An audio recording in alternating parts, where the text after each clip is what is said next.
ಚಟ್ನಿ ಮಾಡೋಣ.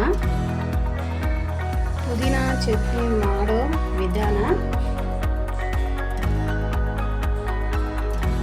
ಒಣಗಿರೋ ಮೆಣಸಿನ್ಕಾಯಿ, ಈರುಳ್ಳಿ ಕಟ್ ಮಾಡಿ ಮಡ್ಕೊಂಡಿದ್ದೀನಿ, ಬೆಳ್ಳುಳ್ಳಿ, ಹುಣಸೆಹಣ್ಣು ಎಷ್ಟು ಬೇಕೋ ಅಷ್ಟು ಹಾಕ್ಕೊಳ್ಳಿ. ಹುಣಸೆಹಣ್ಣು, ಮೆಂತ್ಯ, ಜೀರಿಗೆ, ವಾಮ್ ತಗೊಂಡಿದ್ದೀನಿ ನಾವು, ವಾಮು, ಮೆಣಸು, ಸಾಸು ತಗೊಂಡಿದ್ದೀನಿ. ಆಯಿಲ್ ಹಾಕೋಣ, ಒಂದು 2-3 ಸ್ಪೂನು ಆಯಿಲ್ ಹಾಕ್ಕೊಳ್ಳೋಣ. ಸಾಸಿವೆ, ಮೆಂತ್ಯ, ವಾಮು, ಜೀರಿಗೆ, ಮೆಣಸು ಎಲ್ಲ ಹಾಕ್ತಾಯಿದ್ದೀನಿ.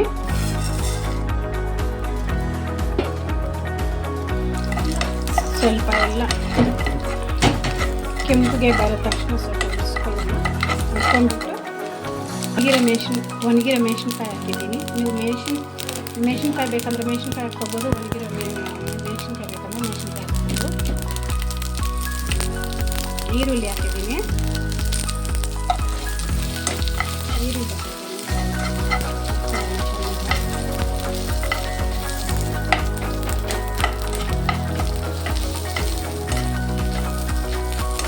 ನಾನೆಲ್ಲದಕ್ಕೂ ಆಯಿಲ್ ಸ್ವಲ್ಪ ಕಡಿಮೆ ಯೂಸ್ ಮಾಡ್ತೀನಿ. ಬೆಳ್ಳುಳ್ಳಿ, ಹುಣಸೆಹಣ್ಣು ಚೆನ್ನಾಗಿ ಹುರ್ಕೊಳ್ಳೋಣ. ಸ್ವಲ್ಪ ಕೆಂಪಿಗೆ ಬರಲಿ, ಕಲರ್ ಬಂದಮೇಲೆ ಪುದೀನ ಹಾಕ್ಕೊಳ್ಳೋಣ.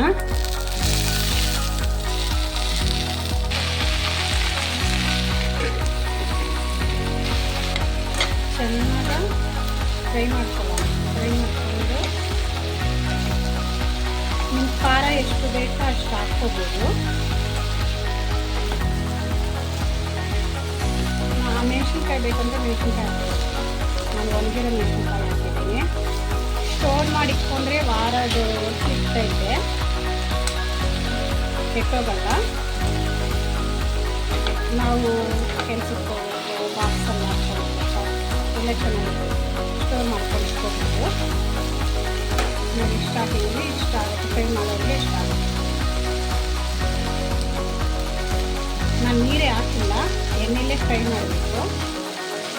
ಎಣ್ಣೆಯಲ್ಲೇ ಚೆನ್ನಾಗಿ ಫ್ರೈ ಮಾಡಿ ಹಾಗೆ ಚಟ್ನಿ ರುಬ್ಬೇಕು. ಫ್ರೈ ಆಗಿದೆ, ಮಿಕ್ಸಿಗೆ ಹಾಕೊಳ್ಳೋಣ.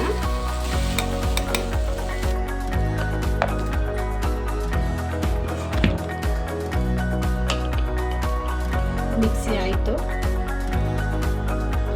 ಆವಾಗೆ ಪುದೀನ ಎಲ್ಲ ಹಾಕಿ ಸ್ವಲ್ಪ ಹುರ್ಕೊಂಡಿವಲ್ಲ, ಇವಾಗ ಸ್ವಲ್ಪ ಆಯಿಲ್ ಹಾಕಿ ಫ್ರೈ ಮಾಡ್ಕೊಳ್ಳೋಣ. ಒಗ್ಗರಣೆ ಕೊಡೋಣ. ಫ್ರೈ ಮಾಡೋವಾಗ ಎಲ್ಲ ಹಾಕಿದ್ದೀನಿ. ಇವಾಗ ಸಾಸು ಮಾತ್ರ ಹಾಕ್ತಾಯಿದ್ದೀನಿ.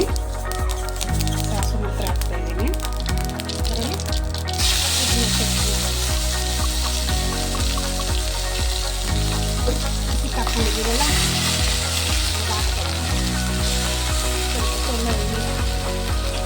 ಸಿಮ್ಮಲ್ಲೇ ಮಾಡ್ಕೊಂಡು ಫ್ರೈ ಮಾಡ್ಕೊಳ್ಳೋಣ. ಸೀದೋಗುತ್ತೆ. ಸಾಲ್ಟ್ ಅವಾಗ ಹಾಕಿಲ್ಲ, ಇವಾಗ ಹಾಕೋಣ. ಸಾಲ್ಟ್ ಹಾಕಿದ್ದೀನಿ. ಫಸ್ಟ್ ಹಾಕಿದ್ರೆ ಇದಾಗಲ್ಲ ಅಂದ್ಬಿಟ್ಟು ಇವಾಗ ಹಾಕಿದ್ದೀನಿ. ಸಾಲ್ಟ್ ಹಾಕಿದ್ದೀನಿ. ಪುದೀನ ಚಟ್ನಿ ರೆಡಿ. ನೋಡಿ ಎಷ್ಟು ಚೆನ್ನಾಗಾಯ್ತು.